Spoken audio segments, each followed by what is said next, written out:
ബി.ഡി.ജെ.എസ് അംഗങ്ങളെ സ്വാഗതം ചെയ്ത CPM. ബി.ഡി.ജെ.എസ് അംഗങ്ങളെ ഇടതുപക്ഷത്തേക്കും CPM-ലേക്കും സ്വാഗതം ചെയ്യുകയാണെന്ന് CPM ജില്ലാ സെക്രട്ടറി ആർ നാസർ. പിന്നോക്കക്കാരുടെ ക്ഷേമത്തിനായാണ് ബി.ഡി.ജെ.എസ് രൂപം കൊണ്ടത്. എന്നാൽ മുന്നോക്കക്കാർക്ക് പ്രാധാന്യം നൽകുന്ന NDA അവർക്ക് നീതി കിട്ടുന്നില്ല. മുന്നോക്കക്കാരുടെ അടിമകളായി മാറ്റാനാണ് നോക്കിയത്. ബി.ഡി.ജെ.എസ് സ്ഥാനാർത്ഥികൾക്ക് സവർണരായ BJP-ക്കാർ പോലും വോട്ട് ചെയ്തില്ലെന്ന് തദ്ദേശ തെരഞ്ഞെടുപ്പിലും വ്യക്തമായി. ഈ സാഹചര്യത്തിൽ പ്രവർത്തകരെ CPM-ലും ഇടതുപക്ഷത്തും ചേർന്ന് പ്രവർത്തിക്കാൻ സ്വാഗതം ചെയ്യുകയാണെന്ന് അദ്ദേഹം പറഞ്ഞു.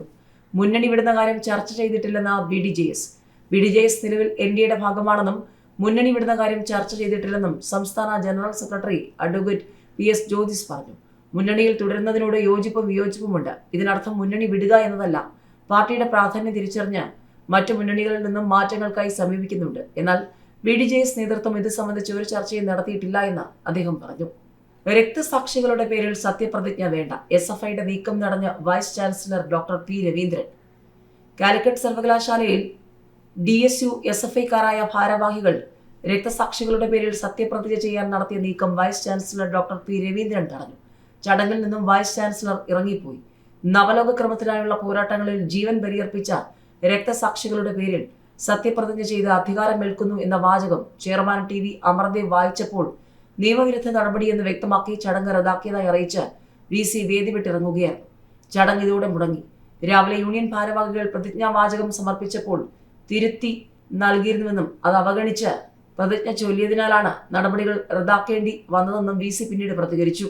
സർവകലാശാല ചട്ടങ്ങൾക്ക് ഈ പ്രവൃത്തി വിരുദ്ധമാണെന്നും VC വ്യക്തമാക്കി. 1.5 മാസങ്ങൾക്ക് മുൻപാണ് DSU ഭാരവാഹികളെ തെരഞ്ഞെടുത്തത്. KSU സ്ഥാനാർത്ഥികളായിരുന്ന S. ഹരികൃഷ്ണ, അലൻ ജേക്കബ് എന്നിവരെ കഴിഞ്ഞ മാസം 4-ന് പുരുഷ ഹോസ്റ്റലിലെത്തി ആക്രമിച്ച കേസിൽ പോലീസ് അന്വേഷിക്കുന്ന പ്രതിയാണ് DSU ചെയർമാനും SFI നേതാവുമായ TV അമർദേവ് എന്നും അദ്ദേഹത്തെ പങ്കെടുപ്പിച്ച് സത്യപ്രതിജ്ഞ ചടങ്ങിന് വേദി ഒരുക്കിയത് തന്നെ തെറ്റാണെന്നും UDSF നേതാക്കൾ പറയുന്നു. എന്നാൽ അമർദേവ് തേഞ്ഞിപ്പാലം പോലീസ് ജാമ്യമില്ലാ വകുപ്പുകൾ അനുസരിച്ചെടുത്ത കേസിലെ പ്രതിയാണെന്ന വിവരം ആരും തന്നെ അറിയിച്ചിട്ടില്ല എന്നാണ് VCയുടെ വാദം. രാഷ്ട്രപതിയുടെ ശബരിമല ദർശനം ഹെലിപ്പാഡുകൾ പൊളിച്ചതിൽ ദുരൂഹത. നിർമ്മാണത്തിന് ചെലവായത് 20 ലക്ഷത്തിലധികം രൂപ. രാഷ്ട്രപതി ദ്രൗപദി മുർമുവിന്റെ ശബരിമല ദർശനത്തോടനുബന്ധിച്ച് നിർമ്മിച്ച ഹെലിപ്പാഡുകൾ പൊളിച്ചു നീക്കിയതിൽ ദുരൂഹത. പത്തനംതിട്ടയിലെ പ്രമാടം രാജീവ് ഗാന്ധി ഇൻഡോർ സ്റ്റേഡിയം ഗ്രൗണ്ടിലെ ഹെലിപ്പാഡ് നിർമ്മാണത്തിനെതിരെയാണ് ആരോപണം ഉയർന്നത്. 21 ലക്ഷത്തോളം രൂപയാണ് 3 ഹെലിപ്പാഡ് നിർമ്മിച്ചതിന് ചെലവായത്.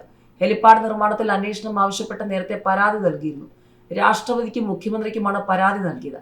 പത്തനംതിട്ട സ്വദേശി റഷീദാണ് പരാതിക്കാരൻ. ഹെലിപ്പാഡ് ബുധനാഴ്ച പൊളിച്ചതിൽ ദുരൂഹതയുണ്ടെന്ന് റഷീദ് ആരോപിച്ചു.